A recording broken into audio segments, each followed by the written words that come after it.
Goeiemôre, goeiemôre. Ek lees vir ons saam vanoggend uit Jesaja 40 en vers 28. Weet jy dit nie? Of het jy dit nie gehoor nie? Ewige God is die Here, skepper van die eindes van die aarde. Hy word nie moeg nie en hy word nie mat nie.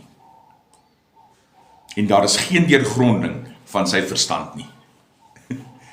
Jy sien, soms word ek en jy moeg en mat.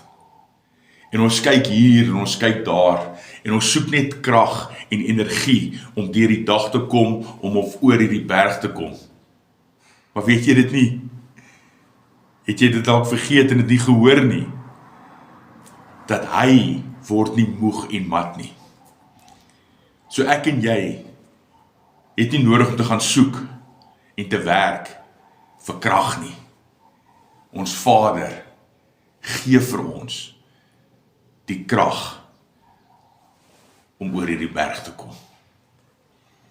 Die Here seën jou vandag.